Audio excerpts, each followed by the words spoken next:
Listen to me closely because the gurus selling you courses on Instagram and TikTok are not going to like what I am about to say. They are selling you a dream that died 3 years ago. The BRRRR method, buy, rehab, rent, refinance, repeat, is on life support. For the last decade, from 2012 to 2022, we lived in a fantasy land. We lived in an anomalous era of free money.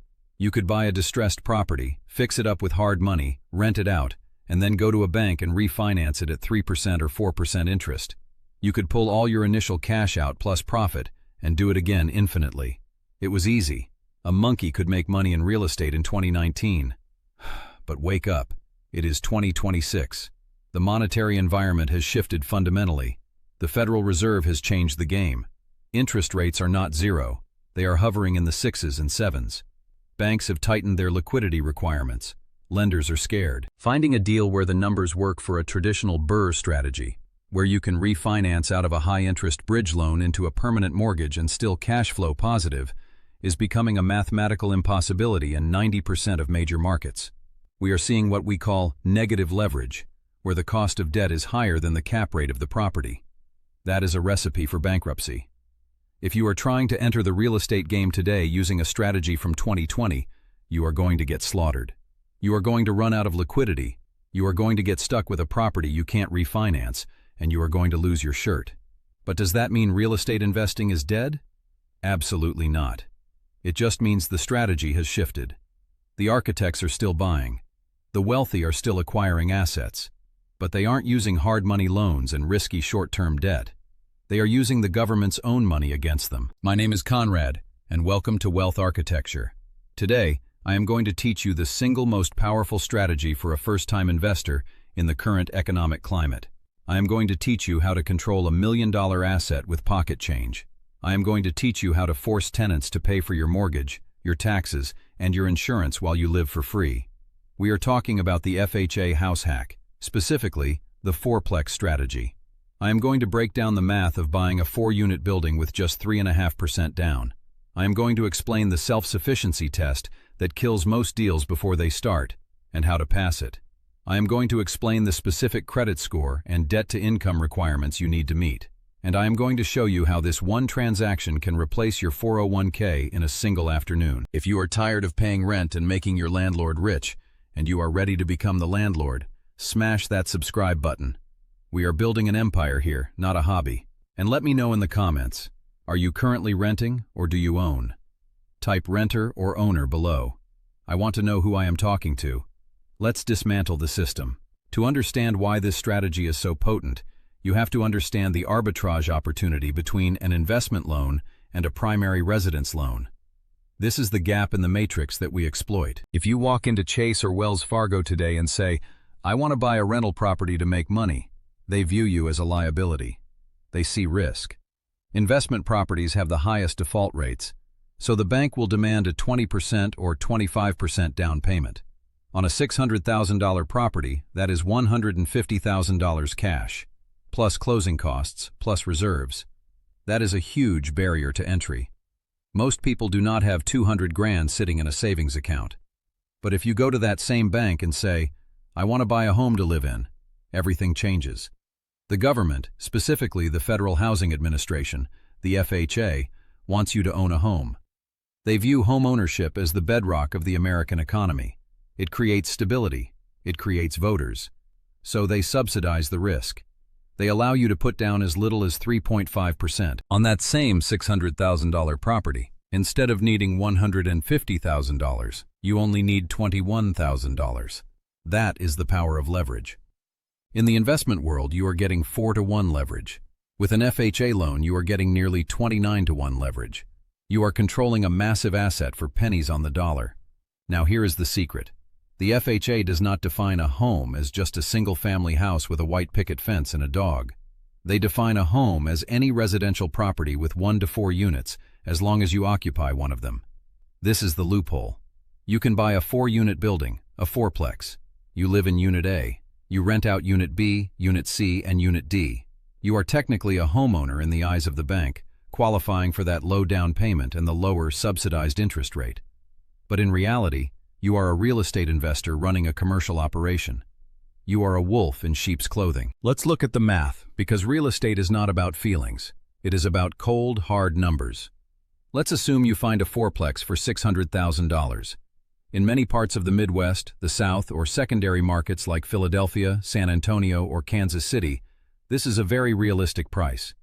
In the expensive coastal cities, maybe this is $1 million, but the math scales proportionally. Price, $600,000.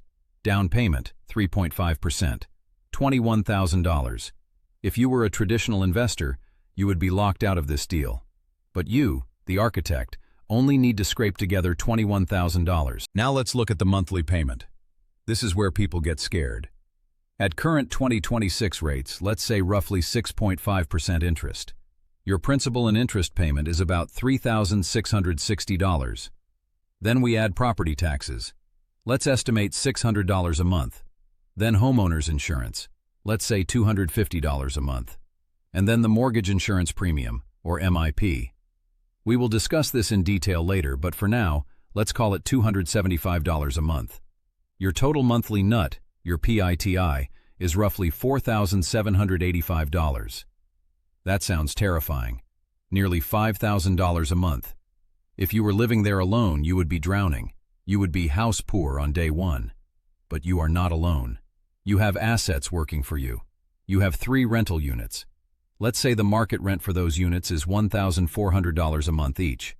$1,400 times 3 equals $4,200 in gross rental income. Your mortgage is $4,785. Your tenants pay you $4,200. You are left paying $585 a month to live in a property that you own. Compare that to your current situation. You are probably renting a mediocre apartment for $1,800 or $2,200 a month. By moving into this fourplex, you have effectively increased your monthly savings by over $1,200. That is post-tax money that stays in your pocket. But it gets better. You are paying down the principal. Every month, a portion of that $4,785 goes toward paying off the loan. In the first year, you might pay down $6,000 or $7,000 in principal. That is forced savings. That is net worth accumulation. And if the property appreciates by just 3% a year, which is the historical average, you are gaining $18,000 in equity annually. So, for an investment of $21,000, you are getting $15,000 in annual rent savings, $7,000 in principal paydown, $18,000 in appreciation. That is a total economic benefit of $40,000 in year one. On a $21,000 investment, that is nearly a 200% return on investment. Show me a stock, show me a crypto coin, show me a savings account that gives you a 200% predictable return backed by the US government. You can't. This is why I say the BRRRR method is dead for beginners. Why struggle to find a distressed deal, manage a renovation contractor who is going to steal your money, and pray for a refinance, when you can just buy a turnkey or slightly dated fourplex and instantly stabilize your financial life? Now, I need to address the elephant in the room, the deal killer, the self-sufficiency test. This is the insider knowledge that most YouTubers leave out because they don't actually do deals, they just read headlines. If you try to buy a 3-unit or 4-unit property with an FHA loan, you have to pass a specific hurdle that does not apply to duplexes or single-family homes. It is called the FHA self-sufficiency test. Here is the rule, mandated by HUD. The net rental income of the property must be enough to cover the entire PITI, principal, interest, taxes, and insurance, mortgage payment. But wait, there is a catch. Net rental income is defined by HUD as 75% of the appraised market rents for all units, including the one you live in. Let's go back to our example to see if it works. Mortgage payment, PITI, $4,785. Gross rents, if all 4 units are rented at $1,400, including your unit, $5,600. You might think, great, $5,600 is higher than $4,785. I pass. No, you fail. The bank takes 75% of that $5,600 to account for vacancy and maintenance. 75% of $5,600 is $4,200. $4,200 is less than the mortgage payment of $4,785. Deal denied. Financing falls through. You lose your earnest money if you didn't have a contingency. This is why buying a fourplex is harder than buying a duplex. You have to find a deal where the rents are strong relative to the price. This creates a filter. You usually cannot buy in the Class A luxury neighborhoods where prices are high and rents are low relative to the price. You have to look in the Class C or Class B- working class neighborhoods. You are looking for cash cows, not beauty queens. You need to run this math before you make an offer. You need to ask your real estate agent to pull rental comps. You need to verify what the market rent is. Do not guess. The appraiser will not guess. If the appraiser says the rents are $1,200 instead of $1,400, your deal is dead. So, strategy adjustment. If you live in a high-cost area like Los Angeles, New York, or Seattle, the fourplex might be mathematically impossible with an FHA loan because of this test. In that case, you pivot to a duplex, 2 units. Duplexes do not have to pass the self-sufficiency test. You can use your own personal income from your W-2 job to qualify for the loan shortfall. This makes duplexes much easier to acquire for beginners in expensive markets. But let's stick to the fourplex for a moment because it is the holy grail. Why is it the holy grail? Economies of scale. If you buy a single-family house and rent it out, and the tenant moves out, your vacancy rate is 100%. You have zero income. You are paying the whole mortgage. If you buy a duplex and one tenant moves out, your vacancy is 50%. You are probably losing money every month. If you have a fourplex and one tenant moves out, your vacancy is 25%. The other 2 tenants are likely still covering the mortgage, or at least most of it. You are safe. The risk is distributed. As a beginner, risk mitigation is more important than profit maximization. Now let's go deep into the credit side of this. What do you actually need to qualify? One of the biggest myths is that you need an 800 credit score to buy a house. False. The FHA program was designed for people with less than perfect credit. Technically, you can get approved with a credit score as low as 580 for the 3.5% down payment option. If your score is between 500 and 579, you can still get approved, but you need 10% down. But let's aim for 580.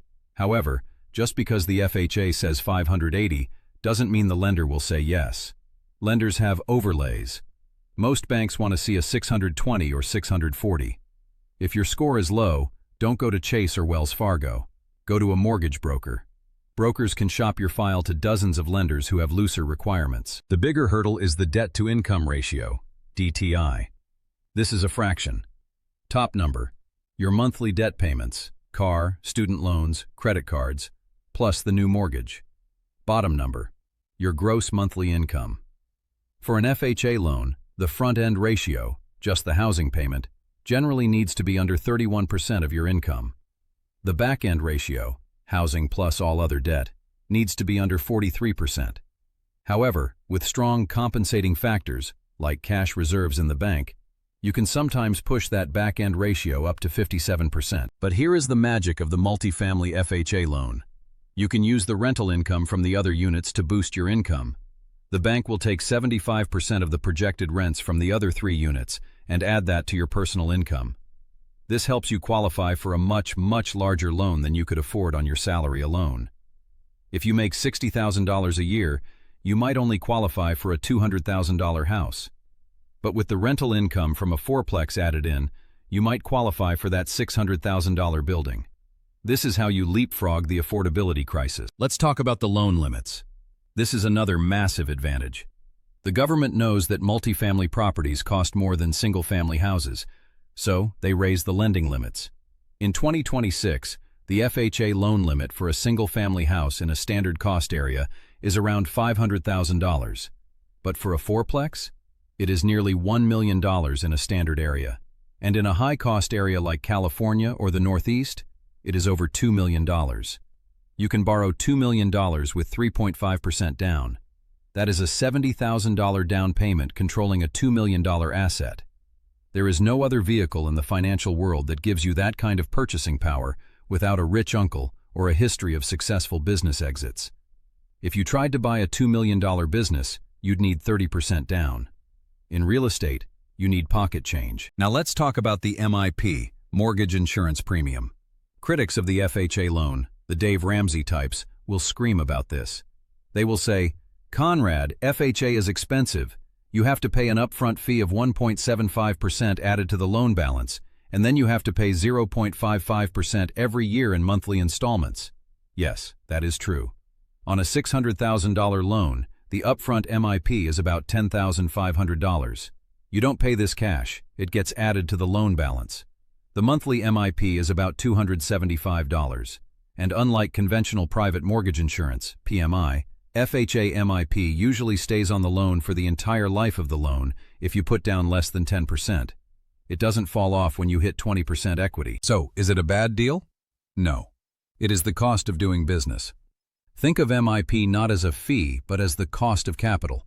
You are paying that extra $275 a month for the privilege of keeping $130,000 in your bank account.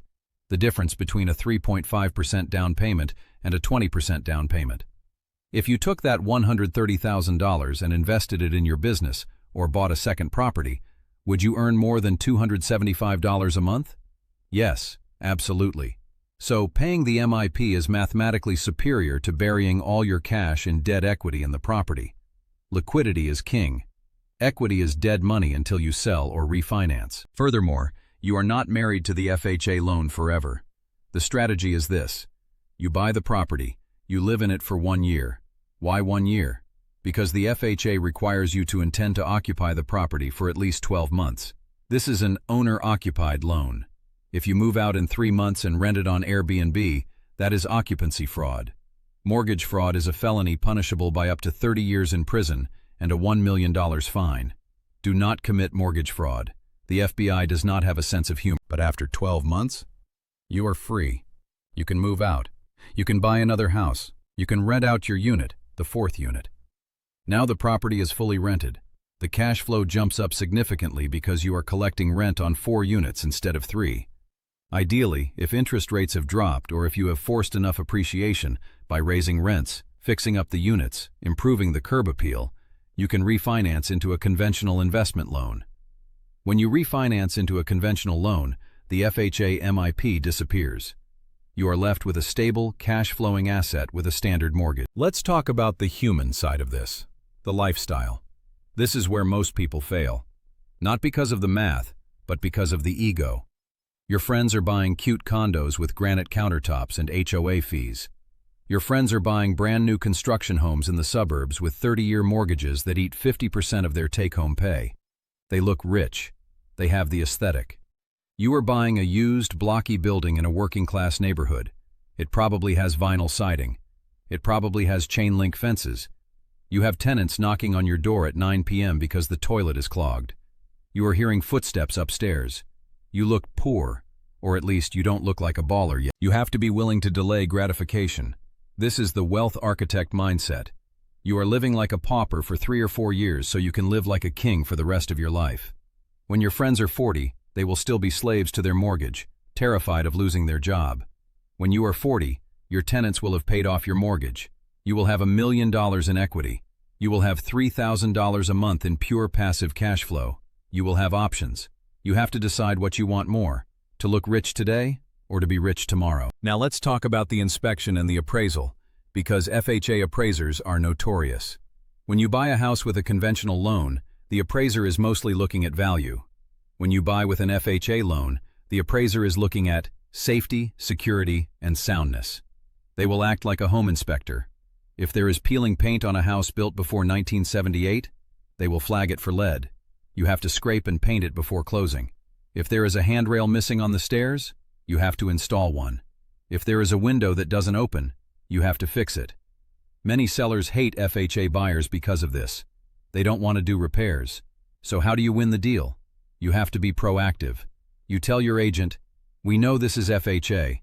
We are willing to cover up to $2,000 in FHA-required repairs." Or, you look for properties that have been sitting on the market for 60 or 90 days. These stale listings are owned by desperate sellers. A desperate seller will paint a handrail if it means selling the house. A seller with 10 offers in the first week will tell you to get lost. Target the ugly ducklings. Target the stale listings. That is where the FHA gold is. What about the 203K loan? I need to mention this because it is the value-add version of this strategy. It is for the ambitious. The FHA 203K loan allows you to wrap renovation costs into the mortgage. Let's say you find a fourplex that is run down. It has bad roofs, ugly kitchens, and smells like cat pee. It is listed for $450,000. It needs $100,000 in work. Normally, you couldn't buy this with an FHA loan because it wouldn't pass the condition inspection. But with the 203K loan, you can. You borrow $550,000, purchase plus rehab. You still only put 3.5% down on the total. The bank gives you the money to buy it and holds the renovation money in escrow to pay the contractors. This is how you force equity. You buy it for $450K plus $100K point repairs. Total all in, $550K. But once it is fixed up, maybe it appraises for $700,000. You just created $150,000 in net worth out of thin air using the bank's money. This is advanced. It is stressful. Managing contractors is harder than managing tenants. Contractors will lie to you. They will be late. They will go over budget. But if you are handy or if you are organized, the 203K FHA loan is the most powerful wealth creation tool in the government's arsenal. It turns a liability into an asset instantly. A few tactical tips for managing this FHA hack without losing your mind. Since you are living on site, tenants know where you live. This can be annoying. Set boundaries immediately. Do not tell them you are the owner. This is a pro tip. Tell them you are the property manager for the owner. Say the owner is an investment group in another state. Why?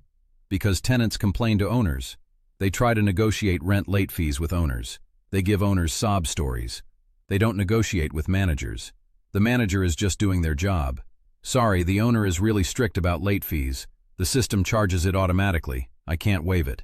This psychological distance is crucial for your sanity. It keeps the relationship professional. Also, set up systems. Do not collect checks or cash. Do not knock on doors to get rent.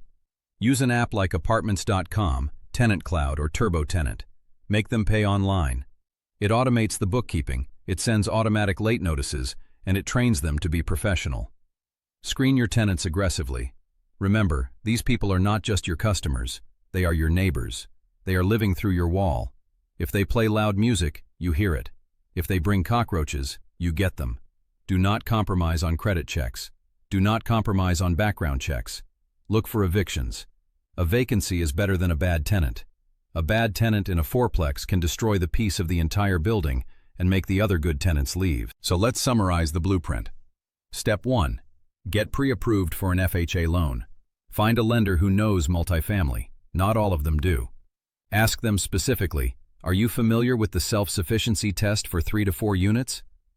If they look confused, hang up and call someone else. Step 2. Define your market. Look for BC class neighborhoods where rent-to-price ratios are 1% or close to it. You aren't buying in Beverly Hills. You are buying in working-class, stable areas. Step 3. Analyze the deal. Does the net rental income, 75% of rents, cover the PITI? If yes, proceed. If no, move to the next deal or pivot to a duplex. Step 4. Make the offer. Use the fact that you are an owner-occupant to your advantage. Sellers prefer selling to people over faceless corporations. Write a letter. Tell them you are buying your first home. Step 5.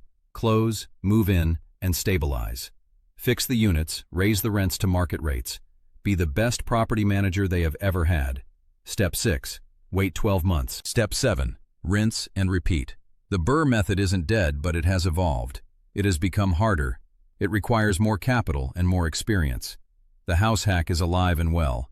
It is the path of least resistance. The government is practically begging you to take this money.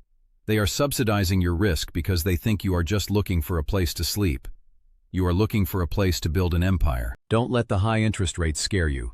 Marry the house, date the rate. You have heard that cliché a million times, but in this case, it is true. Even at 7% interest, if the tenants are covering the payment, who cares? The interest rate is irrelevant if you aren't the one paying it. Inflation is your friend here. Inflation makes your debt worth less over time, while it makes your rents go up. You are locking in a fixed cost of debt for 30 years, while your income, rents, rises with inflation. That is how generational wealth is built. And when rates drop in 2027 or 2028, you refinance. Your cash flow explodes. You win twice. Stop waiting for the perfect market conditions. They do not exist. The perfect time to buy real estate was 20 years ago. The second best time is today. Every month you wait is another month you are paying someone else's mortgage. If this video opened your eyes to a strategy you haven't considered, do me a favor. Share this with a friend who is complaining about rent prices. Share this with a friend who thinks they need 20% down to buy a house. Wake them up. And if you want to go deeper into the numbers, if you want to see the spreadsheets I use to analyze these deals, check the link in the description. We are building a community of architects who are taking control of their financial future. I'm Conrad. This is Wealth Architecture. Go find your fourplex. See you at the closing table.